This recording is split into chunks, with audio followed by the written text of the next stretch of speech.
Recognize myself for 5 minutes for questions. On that issue, and look, we're in this Congress, we're trying to cut budgets for the most part, but your mission is hugely important, and you and I have visited many times. Your ability to stop technology from going to China, but also outbound capital flows, is extremely important. So if you have resources to request, please provide that to this committee. I know you have OMB, but tell them that I've asked you to report to this committee on what the resources are that you need to do your job, because I believe it's one of the most important ones. When you look at the hypersonic weapon had American component parts in it, the spy balloon. We have to stop exporting this technology. And then when it comes to outbound capital flow, same thing. I mean, the old school of thinking was to sanction a company and hope that would work, or hope that Treasury would even sanction the company. And even if they did, they could change the name of the company overnight and the sanction has no force and effect. You and I talked about this sector-based approach, AI, quantum, hypersonics. Can you explain to this committee why that approach is superior to the old-fashioned approach of the OFAC Treasury sanctioning a company only to see it change its name overnight? Thank you for that question, and I appreciate your support for our funding. As you know, I come from a place where we give you unfunded priority lists. Well, I understand OMB is probably, yeah, I understand. Sector-based approach, what we've done for advanced computing chips, the chips that are going to be the key to artificial intelligence, the key to the future of warfare, in fact, as well as the future of economic prosperity. In China, where I can't tell, because of civil-military fusion, how those chips are going to be applied, and we know that they are going to be applied to military applications, establishing a technological cut line and saying anything above this cut line should not be allowed in China because I can't tell its use case, is way more effective. It's more effective for industry because they can understand where that line is and they can then plan out what their business opportunities are. And it's more effective from my enforcement perspective. Sanctions, export controls using the entity list is a whack-a-mole game where, to your point, people change and then we have to go after the next one, which we're happy to do, but it's way more strategic to go after it on a sector technological basis. And as we are debating our outbound capital flow bill with the Financial Services Committee, I think that testimony is hugely important.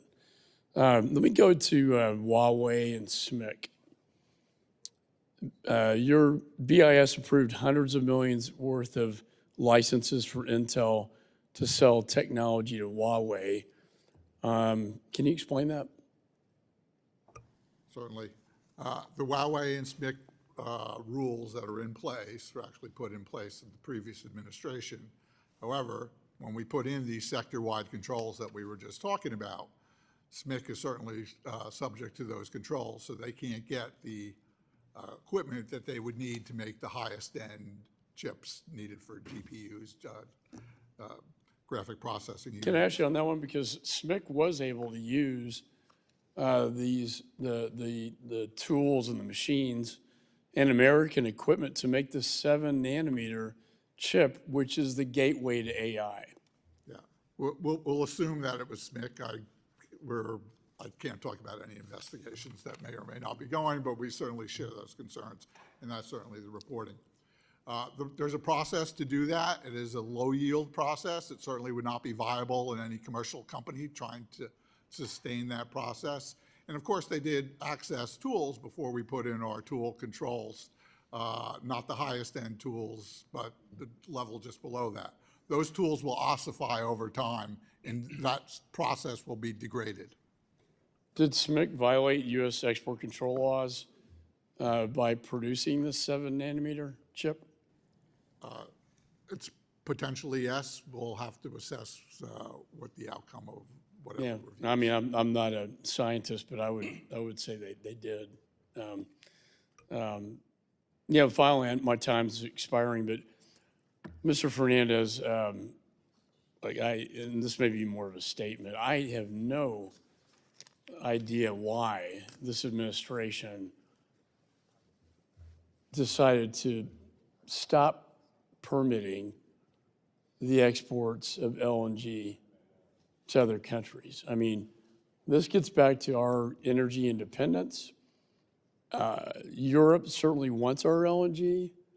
We should have had LNG terminals in Europe rather than Nord Stream 2 from Russia. That's an energy policy that really makes no sense to me. And then finally, I know this is out of your expertise, but the idea that we're not going to enforce sanctions on Iran and let them export $80 billion of energy to China to then use to fund terror operations is another foreign policy issue that, quite frankly, is troubling to me. Thank you for your question. Look, on the LNG pause, this is a pause to assess the additional LNG export projects, whether they are in the public interest, given the increase in U.S. LNG exports and what we know about the effects of methane emissions and carbon dioxide emissions. The last assessment by DOE took place 5 years ago, in 2018. In 2018, our exports were one-third of LNG, were one-third of what we have today. Today, we export 12 billion cubic feet per day. We have a capacity of 14 cubic feet per day. We have right now projects coming on stream that will increase that capacity to 26 billion cubic feet per day by 2030. And those projects are not being affected by this pause. But when you stop permitting, you're going to stop production of LNG in the United States. And LNG is a very clean energy as opposed to what China does. And so, again, this is not being energy independent. It's not helping Europe out from Russia. It's helping China. At the end, it's a bad foreign policy, and I think it's a bad energy policy. And we could debate this, but I'm way over my time, sir. And I know that Ann Wagner has some pretty, I know Mr. Perry certainly has some very tough questions for you. So I will now recognize the ranking member.